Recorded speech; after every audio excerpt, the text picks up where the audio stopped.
Shalom, selamat pagi, salam sehat bagi kita semua. Marilah kita sebelum melanjutkan aktivitas kita, sepanjang satu hari ini kita disapa oleh firman Tuhan.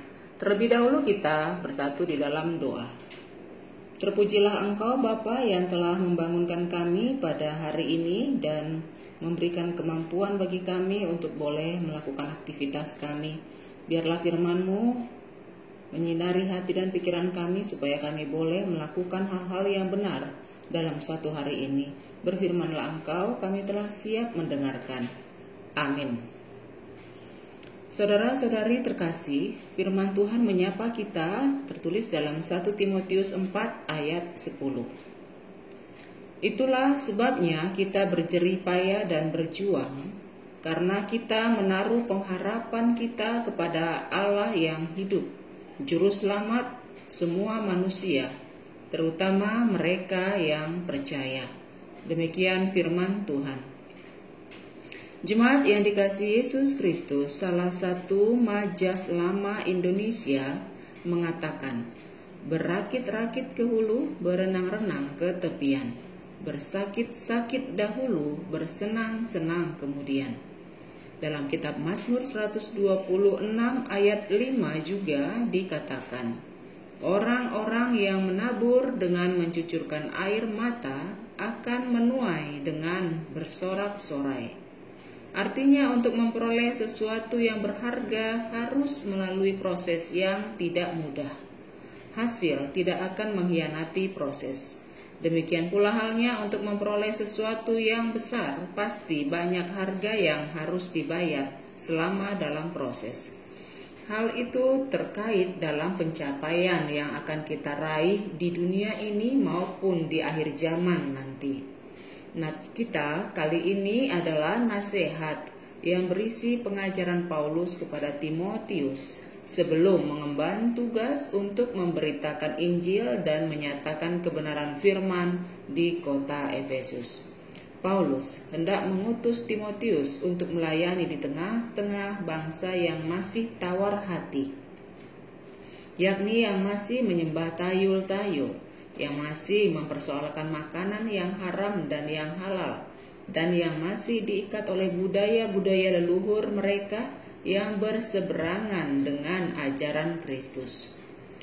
Untuk melakukan tugas besar itu, Paulus mengetahui kekhawatiran Timotius. Timotius memang berasal dari keluarga kawin campur. Ayahnya Yunani, ibunya Yahudi, yang mana posisi itu sulit diterima oleh orang Yunani, apalagi oleh orang Yahudi secara umum. Meskipun Timotius mendapat banyak bimbingan pengenalan Alkitab dari neneknya, yaitu orang tua dari ibunya yang bernama Louis, namun tetap saja dalam pandangan masyarakat pada saat itu tidak mengurangi penilaian terhadap Timotius.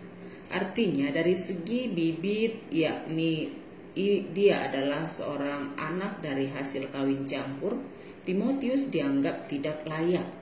Ditambah lagi dari segi bebet, dia masih sangat muda, diperkirakan sekitar berumur antara 18 sampai 23 tahun. Apalagi dari segi bobot, dia bukanlah seperti Paulus yang mengecap pendidikan universitas kelas 1. Sungguh dari segi bibit, bebet, dan bobot, Timotius tidak ada apa-apanya dibandingkan Paulus. Itu sebabnya ia sempat kecut hati manakala Paulus menyuruhnya untuk mengemban tugas besar pemberitaan Injil. Namun Paulus menguatkannya dengan motivasi yang sangat besar. Salah satunya tertulis dalam 1 Timotius 4 ayat 12.